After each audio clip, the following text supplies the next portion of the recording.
Okay, we're ready to start. Our next session features Dr. Altaf Khan, Dean of Humanities at FCCU, a seasoned scholar in international journalism. Dr. Khan will speak on how communication research can inform journalism and broader media practices. Please join me in welcoming him. Thank you. I'm sorry that I'm running around. In fact, if you have an office next, like upstairs, you go upstairs and you get caught into meetings. In fact, FCCU is also getting into a few collaborations. We have a Forman language center where we teach a couple of languages. So, of these, French, we are getting a minor in French. So there is a funding coming in and stuff like that. So I had to meet those. I started writing a presentation, and that's all I have. But let's. It reminds me when I joined FC and I was just settling in, and I taught a class, and a young student, she walked with me to my office, and she praised me a lot. And at the end, she said, "Sir, वैसे बगैर तैयारी के इस तरह बात करना हर किसी के बस की बात नहीं है." I thought, इसको भी बताएगा बगैर तैयारी का. So, but the topic that is being assigned to me is really something that I wish to speak about, and I would also thank Dr. Firasat to adjusting me today, although it's not good to see a face thrice in 3 hours. But I don't have a problem speaking tomorrow. But Dr. Firasat and all colleagues know that if you wake me up twice at 8 a.m.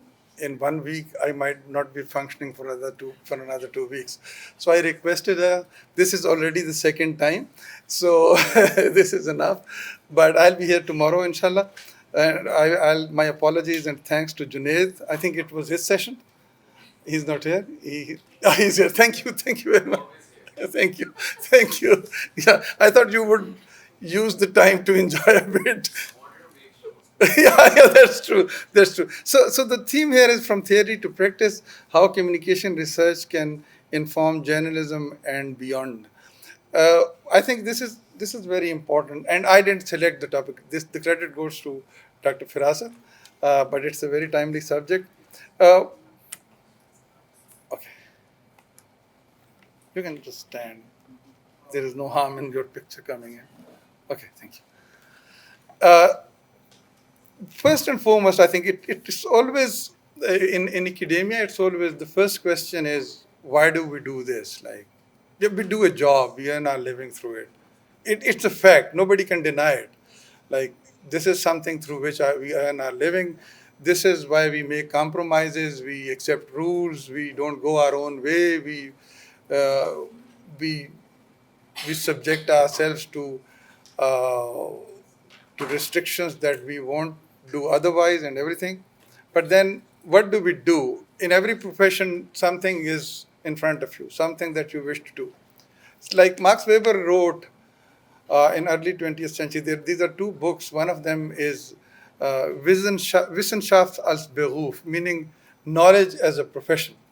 And the other is Politik als Beruf, like politics as a profession. And these are small books, kind of 50 plus pages.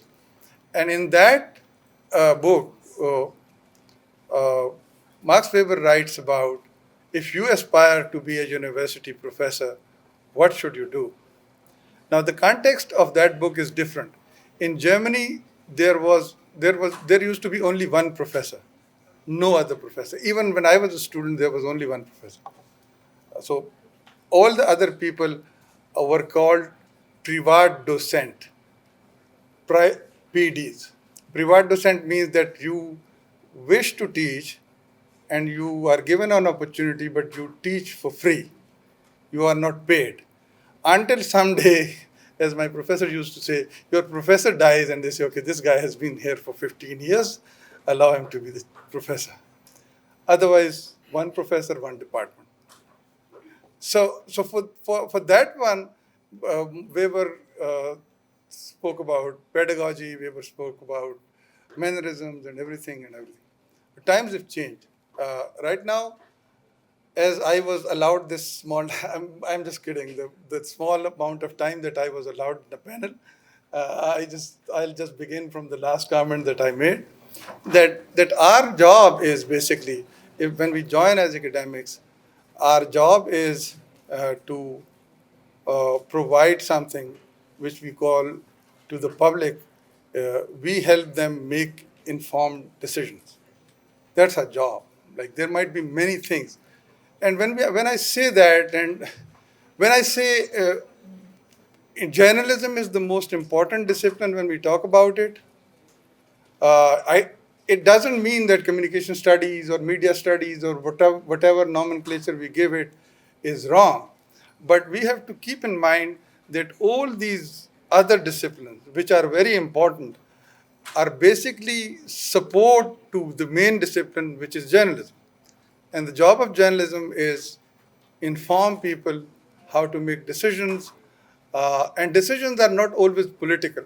Like informing people to buy certain vegetables is also a decision. Media used to inform people about them also. And also to support journalism in itself. Because if you are an academic, one of your job is to train people who become journalists, and also give some support to people and interact with people who are already in the profession of journalism, because they are normally stuck in a routine which doesn't give them any opportunity to see the world from any other prism than their own work. And you have the luxury of having that perspective, which is a detached perspective, but still an involved one. So, so when we talk about theory, positivism was criticized a bit, but in fact, the good thing about positivism is that it gives you results. It focuses on results.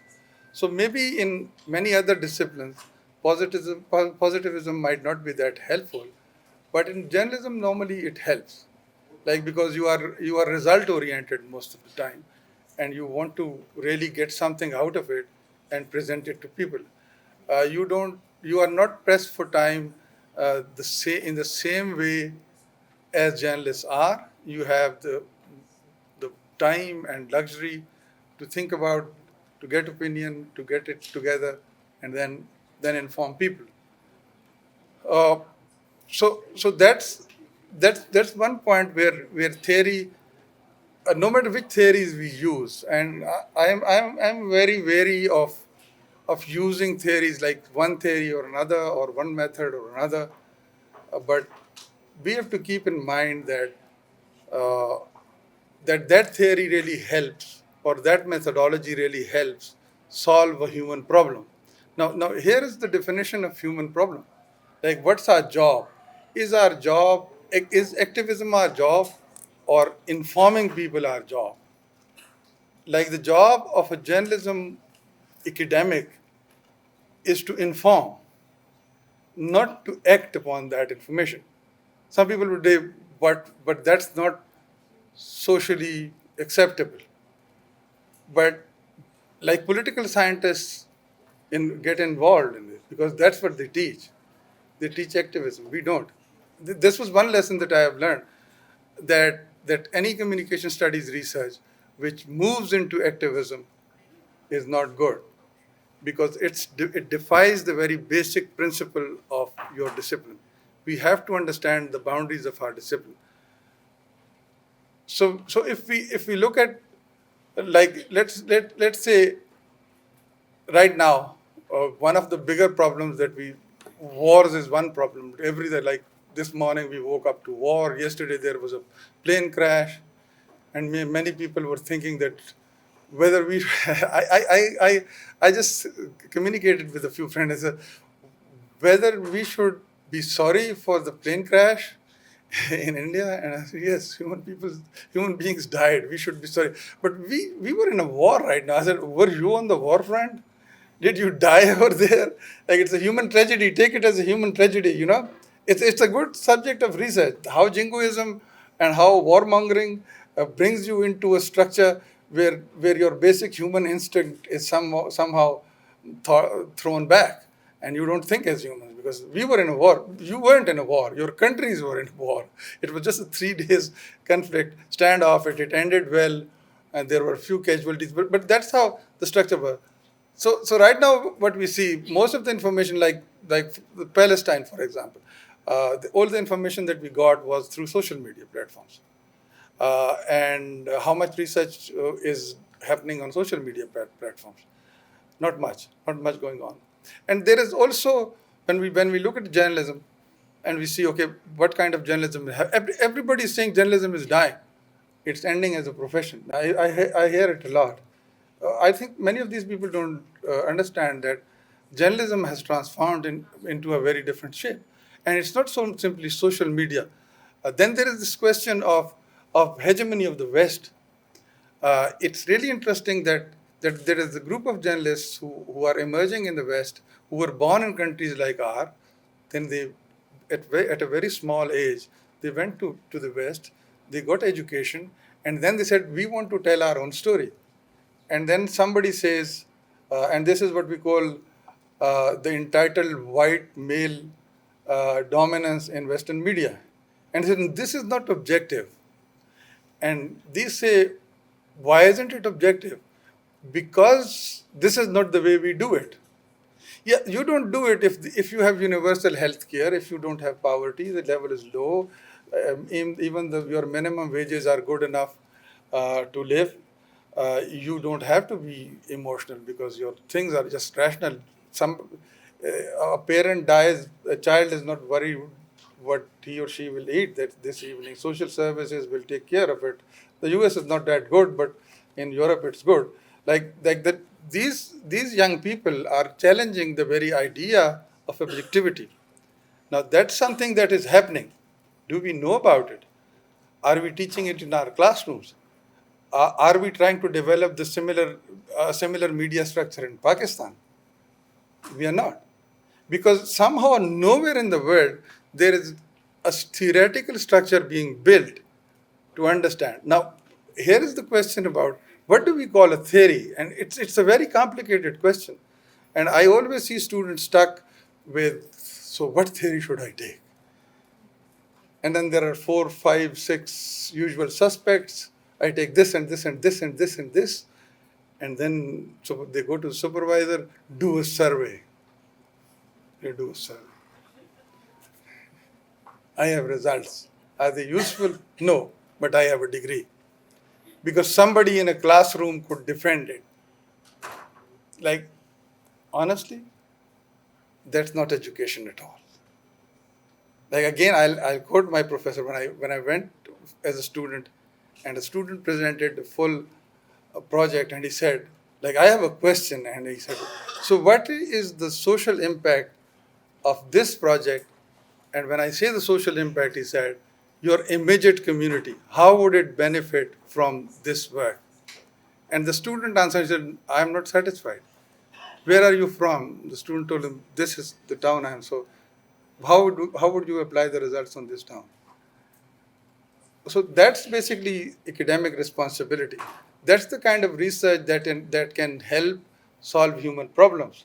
And at the same time, it can help journalism. Because what journalism lacks basically is in-depth understanding of human conditions. Not that they don't want to do it. They do, but they don't have the time for it.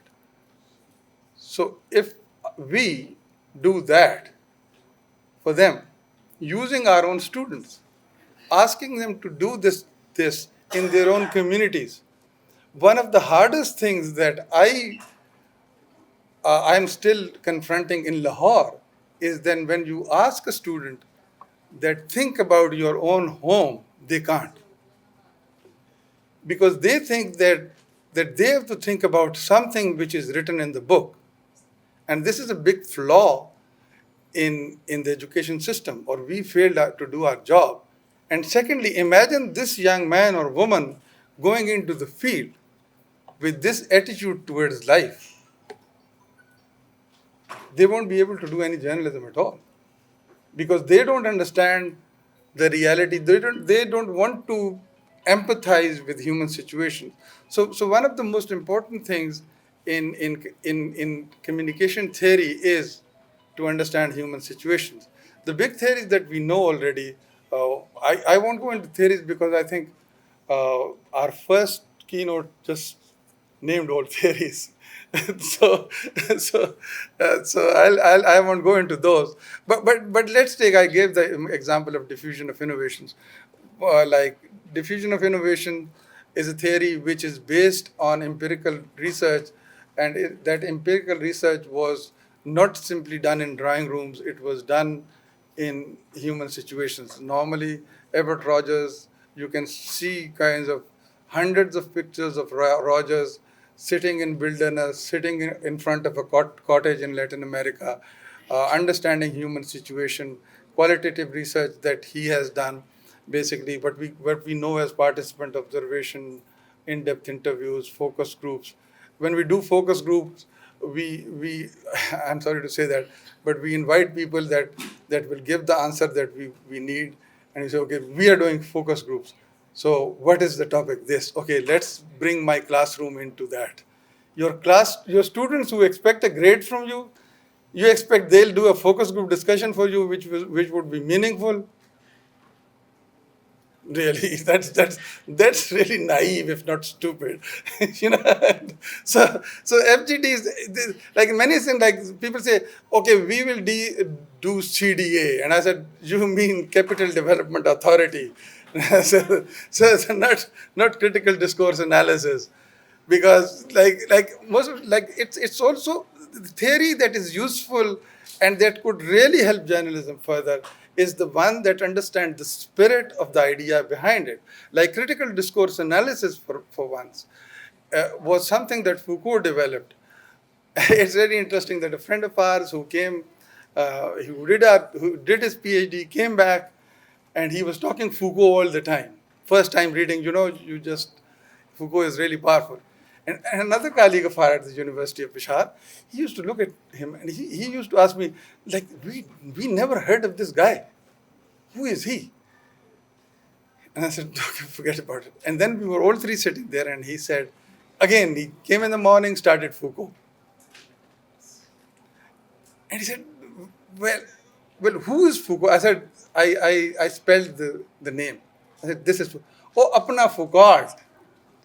इसकी बात कर रहे हो यार, इसको तो हमने पढ़ा है, we know him, but it is the French pronunciation that was really. So when Foucault did that, honestly, and let me just say this, that and we can see the connection with journalism, is that critical discourse analysis was not the method. We only follow the method.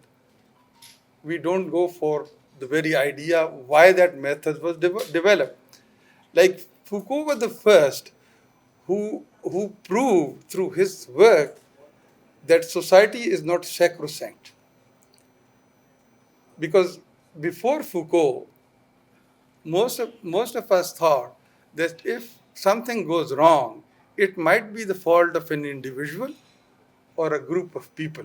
Society in itself is right. It's not wrong. Imagine living in a world where you can't prove your innocence because you have done something and you can give all the context. This is why it happened. This is no. It's you. So in research, Foucault was amongst the first. Before him, it was symbolic interactionists who said, no, society should be investigated. Society should be critically investigated as the individual actions are investigated. So that's why we have critical discourse analysis, that you take social discourses and you critically analyze them and you see where the fault lies. Now let me give you a few examples. Like Margaret Thatcher was a very powerful prime minister. So in Falklands, when the British sustained losses, so a CDA of her speeches during those events showed when was she feeling at the weakest, and when did she's kind of an autocratic Democrat.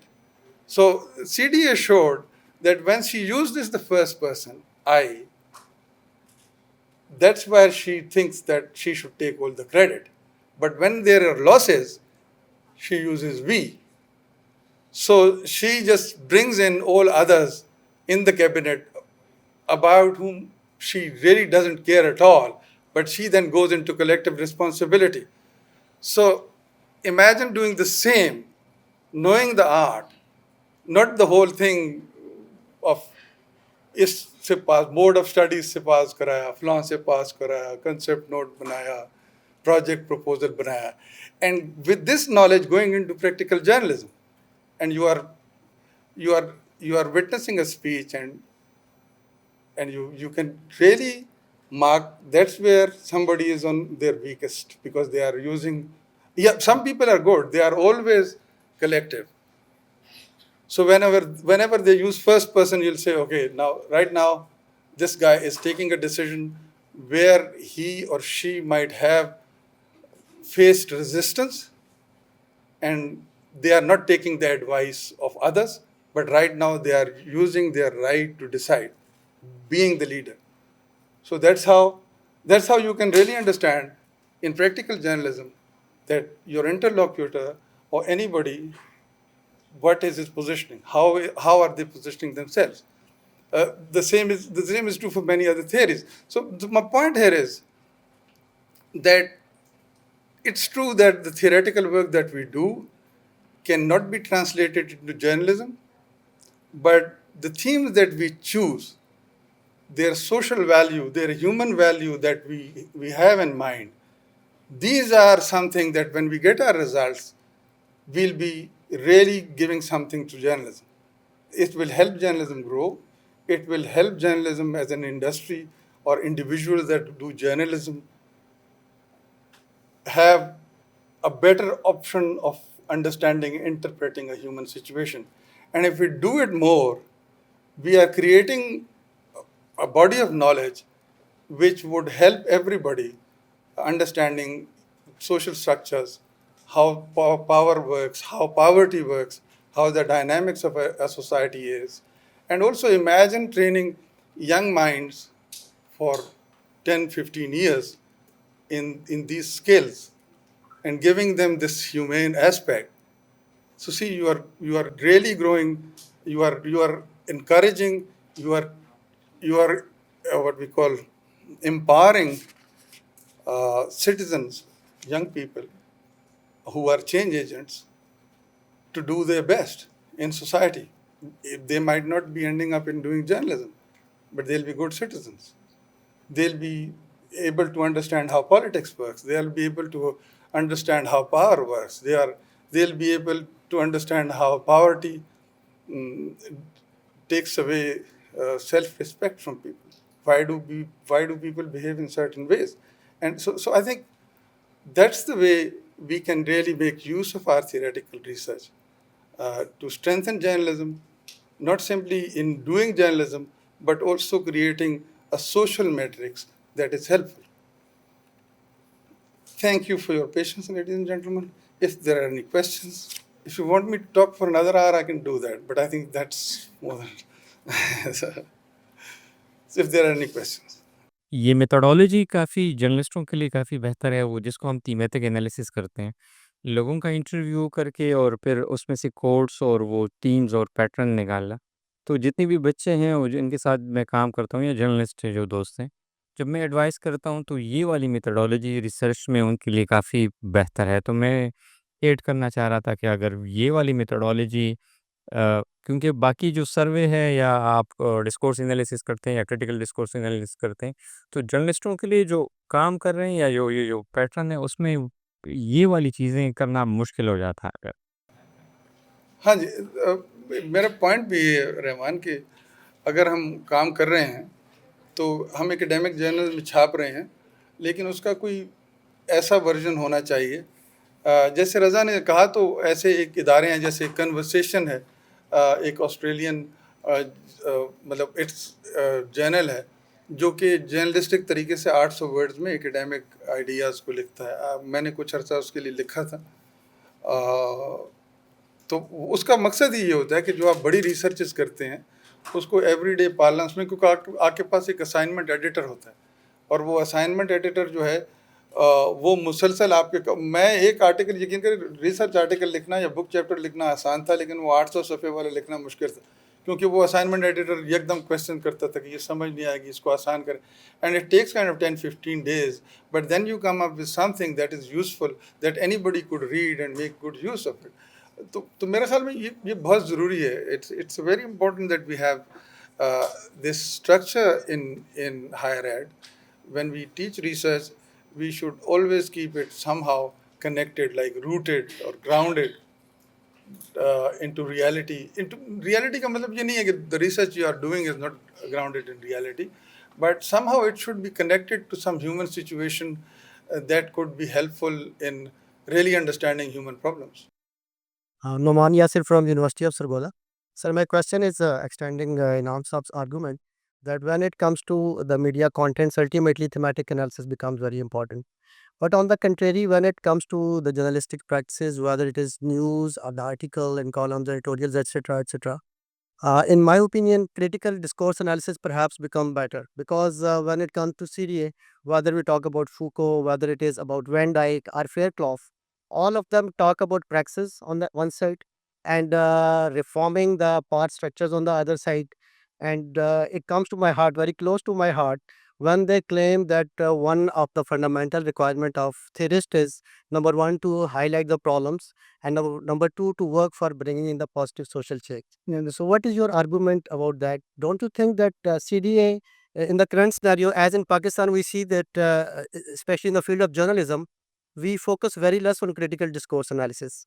Is it need of the time that we should shift our focus towards going for more critical studies in the context of media? Yes. So CDA is just an example that I gave.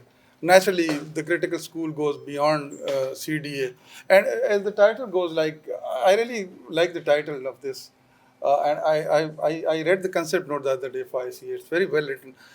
Like disruptions.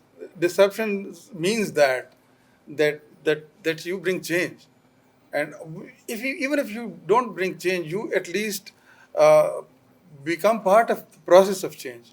Like saying that I would bring change, or a certain, like society is too complex to be changed by a single person or by a single institution.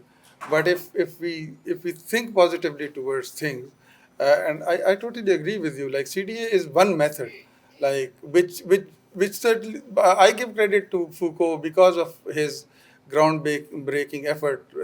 We don't understand the structure of society at that time and how sacrosanct it was considered, because it was somehow like it was religion was on its way on retreat at that time. It was being discarded in European society, and the only other viable institution was society, and society had somehow taken the place of religion. Like, as you cannot criticize religion, society was not to be criticized, and that was why the initial breakthrough is important. But naturally, that's our job basically, and especially the job of journalists. And if you want to help journalists, you have to get into more critical discourse. When I say that, I don't say that all other methods are wrong. Like Dr. Busha this morning said that we shouldn't have let go historical research because everybody is doing it, and we just said we don't need it because Goras are not doing it. They were doing it. We didn't know about it. They didn't give us those themes because they didn't understand our history. So most of the time, professors give you themes that they work on. Not many professors have the courage, even in the West, to allow you to work in an area where they don't have their expertise and trust you in doing your job well. So yes, I think because there is this saying that a good government with an adversary press becomes a great government. And if academia could help give that critical view of society, of the world around us, and it goes to journalists or students of journalism, it's good. Assalamu alaikum, sir. I hope you're doing well. Well, it's always a treat listening to you, even without the preparation. So, I have two questions. First of all, I want to know that what do you think? What are the biggest challenges researchers are facing when they try to apply the academic research communication theories to the real world journalism? And secondly, what do you think? How can research help journalists in navigating the ethical dilemmas in the age of misinformation? Yeah, the first question, I think in our discipline, the biggest challenge is that academia and journalism, like practical journalism, they can't work together. Not that they don't want to do that, but I think one thing that is becoming increasingly clear, and I always said this for the last 30 years, that the change in like the pace with journalism progresses, it is very difficult for universities, academic institutions to keep pace with it. Now, I don't mean that we can't, but we have those structures. Like imagine introducing a new course. So somebody would design a course, then there is a template in which you had to put it in, and then you have a board of studies, and somebody is in a bad mood and just throws it out of the window. You wait for another 2 months, and then you wait for an academic council, which here happens 3 times a year, I think. And then you put in an academic council, and somebody is having a bad day and they throw it away. Then you are out for 3 more months. And when you come up with the course, journalism has moved a few kilometers forward, if not 150 kilometers. And you tell a journalist friend, this is the course that we developed, and he looks at you and says, what are you talking about? It's history. Yeah, I think it's really like we always say that we are into industry, academia linkages, but I'm being very honest, and I'm not blaming anybody. The blame is on me as much as on anybody else. That somehow we do share space, but we don't share ideas. Like I'm saying it for more than three decades of working with journalists, but there is kind of a space, and also I think on our part, it's this theorization of everything, that journalists say, like why should we meet these guys? Like we are just having. But on the other hand, if journalists speak, one of the biggest disputes is about ethics.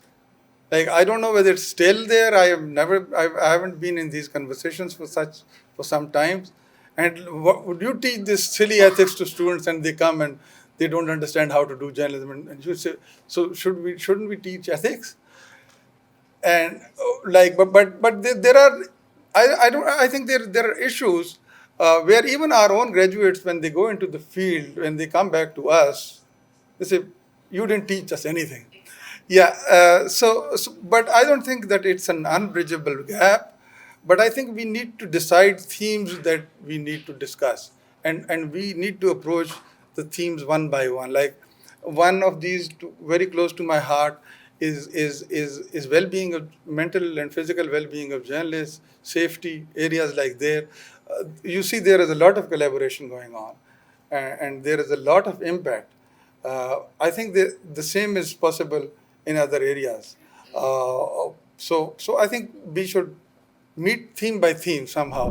Well, I don't know how much is being used, but here is another question. Like for journalists, an ethical problem becomes a legal problem in 2 minutes.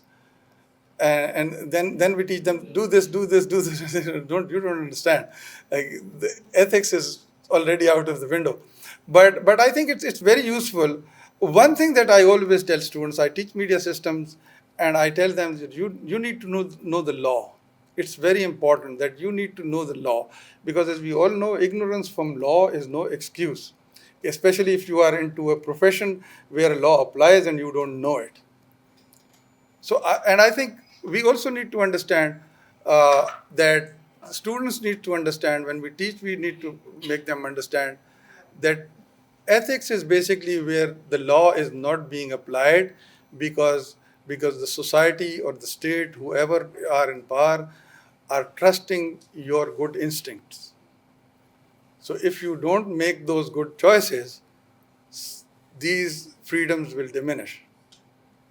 And somebody will come after you, they will harm you, or a law would apply you, or some new law would be passed. I don't defend PECA, like there's no way I would do that. But governments do get some justifications of introducing such laws, citing certain incidents by certain individuals.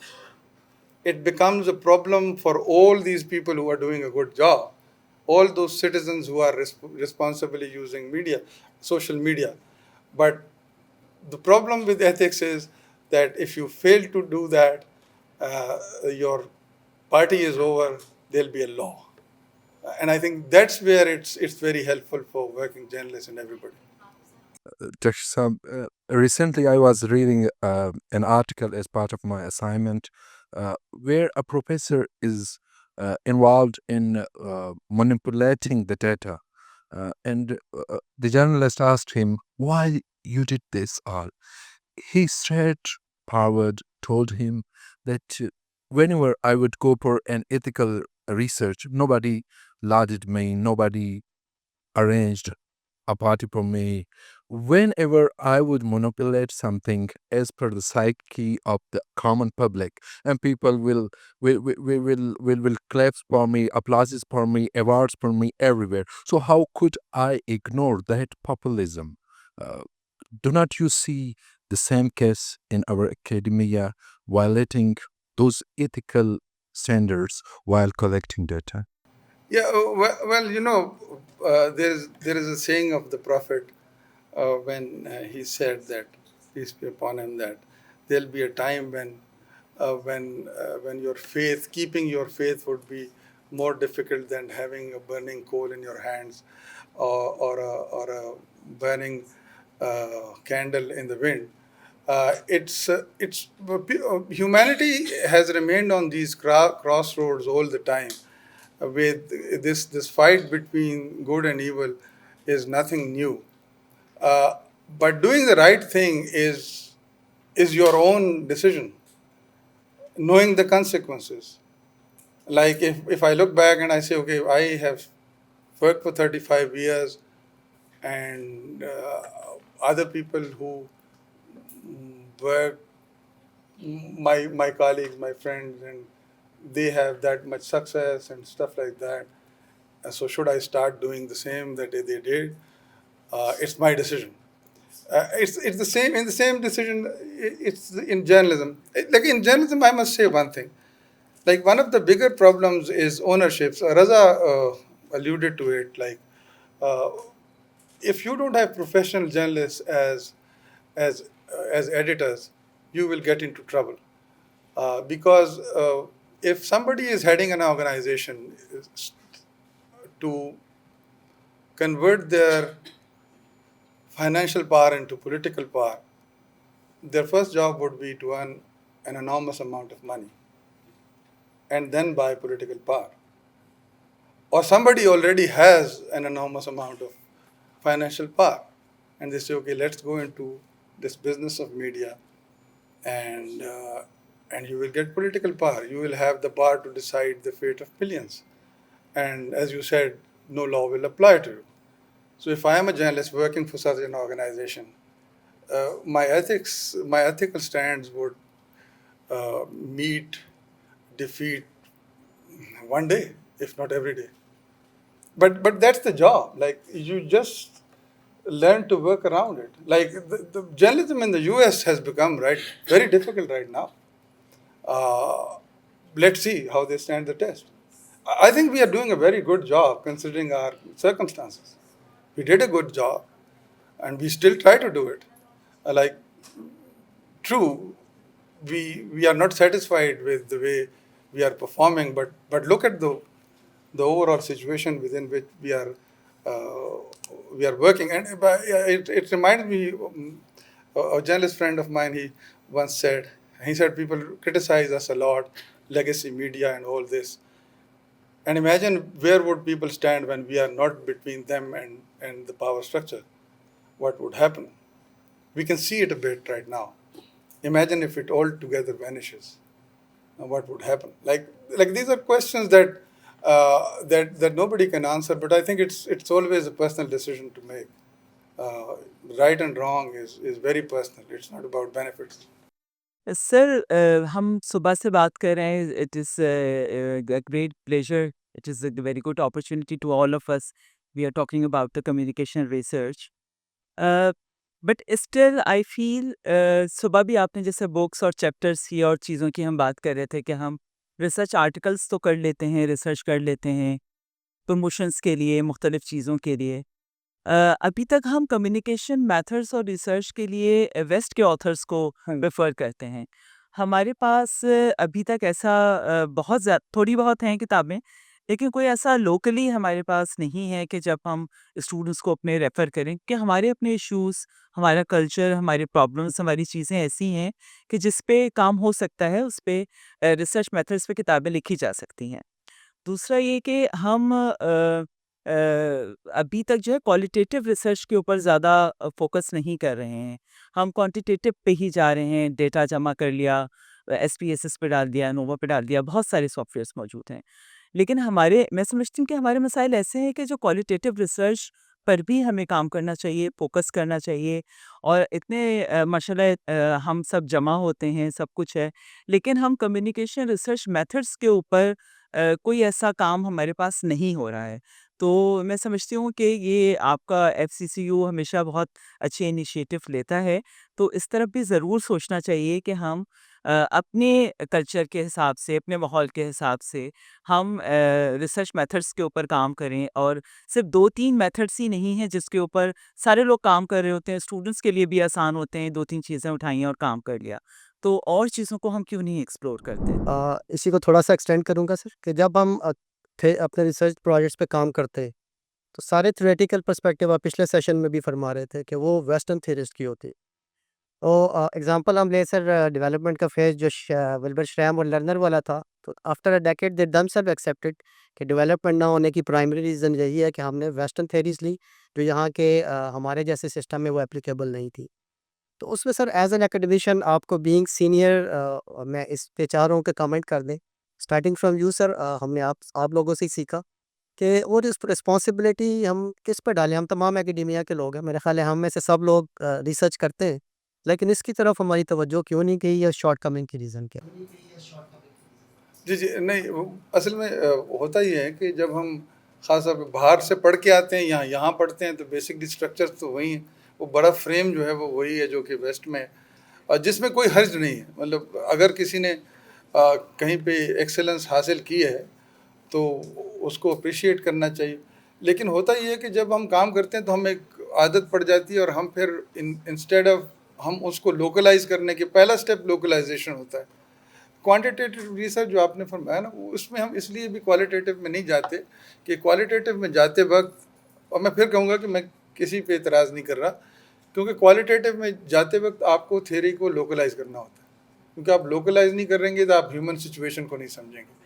تو لوگ جو ہیں localise نہیں کرتے, پھر localise وہ اس طرح کر دیتے ہیں جیسے جرنلزم میں واکس پاپ نہیں ہوتا, تو اس قسم کی FGDs کر دیتے ہیں, جانے پہچانے لوگوں کو بٹھا دیا, ریزلٹس وہ جو ہم نے پہلے سے ہی دیکھے ہوئے ہیں وہ لے آئے.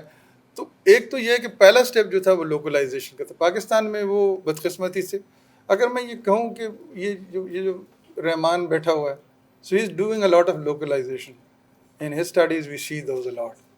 لیکن رحمان چھوٹی سی یونیورسٹی سے, مطلب اس کو بڑا نام نہیں, نام تو بڑا ہے رحمان کا, ہمارے نزدیک تو بڑا, بٹ ہم اصل میں انکریج جو مطلب جو ینگر ریسرچرز ہیں, جب وہ لوکلائزیشن کرتے ہیں تو ہم کہتے ہیں کہ نہیں جی ہم نے تو فلاں صاحب کو پڑھا ہوا تھا, وہی فوکو کو پڑھا ہوا تھا, فلاں کو پڑھا ہوا تھا.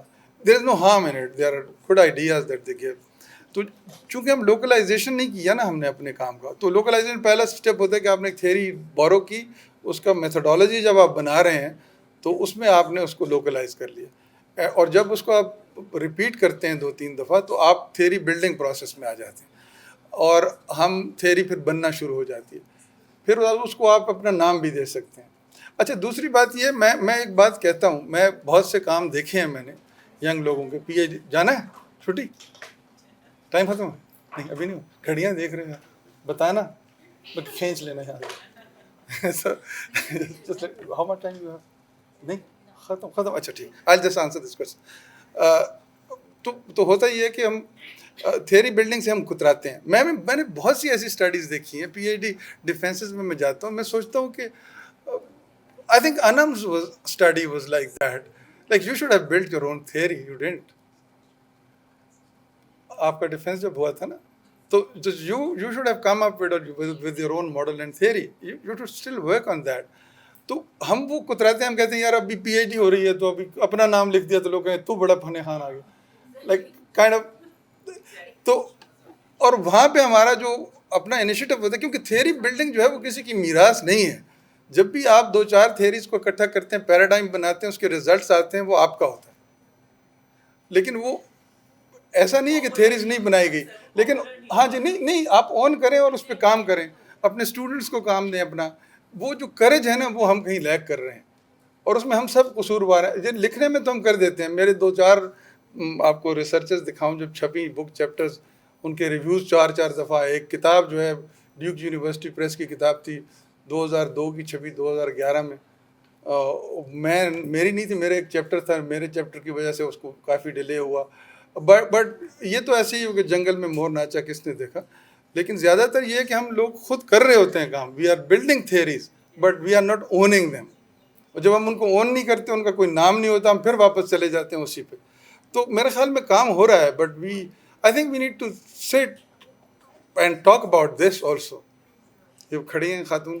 Thank you very much.